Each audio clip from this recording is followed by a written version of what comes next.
السلام علیکم ورحمۃ اللہ وبرکاتہ۔ گریٹ پرسنالٹیز عظیم شخصیات سیریز میں آپ کا استقبال ہے۔ ایپیسوڈ نمبر 3 میں ہم نے ڈسکس کیا تھا کہ دوسرے دور کے بعد اور تیسرے دور سے پہلے ہمارے اس مومن برادری کی حالت اوورال بہت زیادہ خراب تھی، دینداری کے اعتبار سے، معاشی اعتبار سے، پیسوں کے اعتبار سے اور سیاست کے اعتبار سے، اور اوپر سے جاہل پیروں کا قبضہ، اور اوپر سے شیعیت کی شروعات۔ یہ سب فتنے تھے جو مومن سماج میں گر کر چکے تھے، اور مومن سماج گلے گلے اس میں ڈوبی ہوئی تھی۔ ایسا لگتا تھا کہ یہ قوم اب جہالت میں ہے، یہ زندہ ہوگی ہی نہیں۔ ایسا لگتا تھا کہ یہ قوم ڈوب رہی ہے، کبھی باہر آئے گی ہی نہیں۔ لیکن ایسا نہیں ہوتا۔ جس طرح دنیا میں اندھیرے کے بعد اجالا آتا ہے، اسی طریقے سے زوال کے بعد عروج آتا ہے۔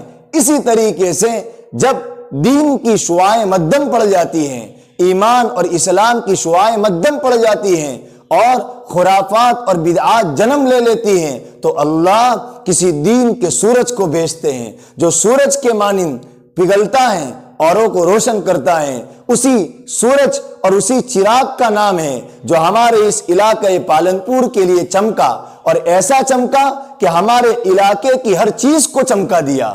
ابھی جو علماء ہیں، جو حفاظ ہیں، جو مفتیان کرام ہیں، یہ سب اسی سورج کی شعاعوں سے انہوں نے اپنا دامن روشن کیا ہے، جس کا نام ہے حضرت مولانا نذیر میاں صاحب پالنپوری رحمہ اللہ۔ انہی سے ہمارے مومن سماج کے تیسرے دور کی شروعات ہوتی ہے۔ ہم ان کی قدر کیا جانیں، کہتے ہیں کہ اگر کسی کو دیکھنا ہو تو دیکھو کہ اس زمانے کے اللہ والے اس کے بارے میں کیا کہتے ہیں۔ تو ہم آج کی اس کلاس میں یہی ڈسکس کریں گے کہ حضرت مولانا نذیر میاں صاحب رحمہ اللہ کے بارے میں جو بڑے بڑے چوٹی کے علماء تھے اس وقت، قاری طیب صاحب رحمہ اللہ، حضرت مولانا حسین احمد مدنی رحمہ اللہ، یہ جو چوٹی کے اکابر تھے جن کو ہم بھی اپنا بڑا مانتے ہیں، انہوں نے حضرت مولانا نذیر میاں صاحب رحمہ اللہ کے بارے میں کیا اونچی باتیں کہی ہے۔ خاص طور سے امیر دعوت و تبلیغ حضرت مولانا یوسف رحمہ اللہ نے بھی ان کے بارے میں کیا کہا ہے۔ ہم اس کے بعد ان کی بایوگرافی اور ان کی زندگی کو پڑھنا شروع کریں گے۔ انہوں نے مومن سماج میں کس طریقے سے کام کیا، ہمارے مومن سماج میں پہلا مکتب کہاں قائم کیا گیا، یہ سب بات کی باتیں ہیں۔ پہلے ہم حضرت مولانا کی شخصیت کو سمجھ لیں کہ بڑے بڑے علماء نے ان کے بارے میں کیا کہا ہے۔ حضرت مولانا نذیر میاں صاحب رحمہ اللہ کی اہمیت پیدا ہو، انہوں نے جو کام کیا ہے اس کی اہمیت پیدا ہو، اس کو ہم سمجھتے ہیں۔ حضرت مولانا بدر عالم صاحب رحمہ اللہ مہاجر مدنی ایک بہت بڑے عالم دین ہیں۔ انہوں نے حضرت مولانا نذیر میاں صاحب رحمہ اللہ کے بارے میں کیا کہا ہے، فرماتے ہیں، فرمایا چٹائی پر بیٹھ کر وہ کارنامے حضرت مولانا محمد نذیر میاں صاحب رحمہ اللہ نے انجام دیے کہ آپ کی ذات گرامی سے حاکم وقت بھی لرزتا تھا۔ حضرت مولانا نے کسی کی پرواہ کیے بغیر بڑے اخلاص سے برابر دین کی اشاعت جاری رکھی۔ علماء دیوبند میں ایک بہت بڑا نام حضرت مولانا حسین احمد مدنی رحمہ اللہ کا ہے۔ وہ حضرت مولانا کے بارے میں کیا فرماتے ہیں؟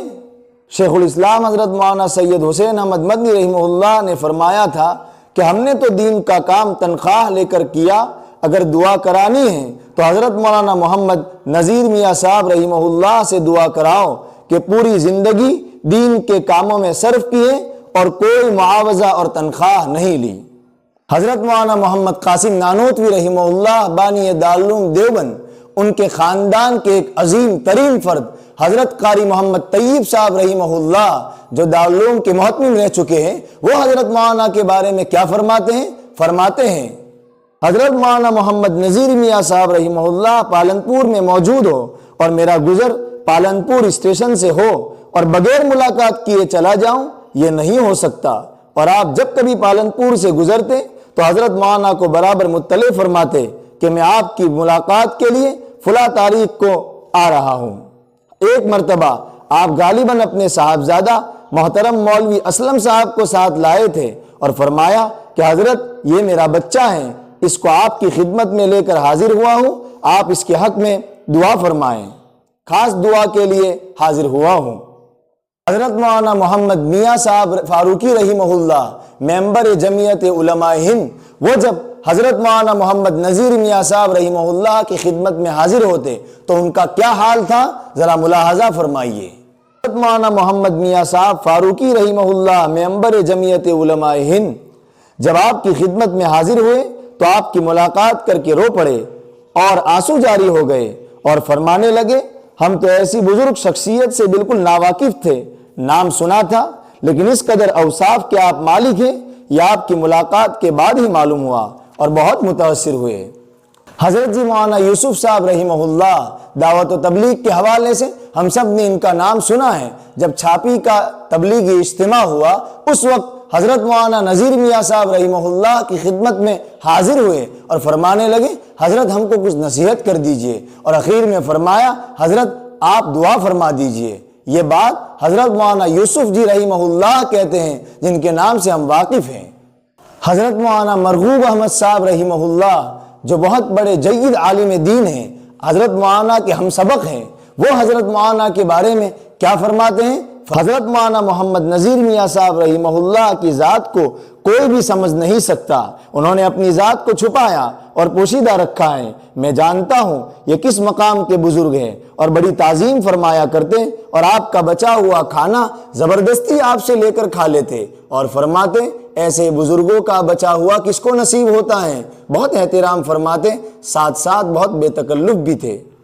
تو آپ نے دیکھا کہ یہ چوٹی کے علماء کرام حضرت مولانا محمد نذیر میاں صاحب رحمہ اللہ کے بارے میں کیا فرماتے ہیں، تو اس سے ہمیں حضرت مولانا رحمہ اللہ کی شخصیت کا کچھ اندازہ ہوتا ہے۔ ہم آنے والے کلاسز میں انہی کی زندگی تفصیل سے پڑھیں گے۔ ہم پر ضروری ہے ہمارے اس قوم کے محسن ہونے کے ناطے کہ ہم ان سے خوب واقف ہوں، اور نہ صرف یہ کہ واقف ہوں بلکہ ان تمام بزرگوں کو مسلسل ایصال ثواب کرتے رہیں، اپنے بچوں کو ان سے واقف کرائیں اور اپنے دوست اور رشتہ داروں کو بھی ان سے باخبر کریں۔ السلام علیکم ورحمۃ اللہ وبرکاتہ۔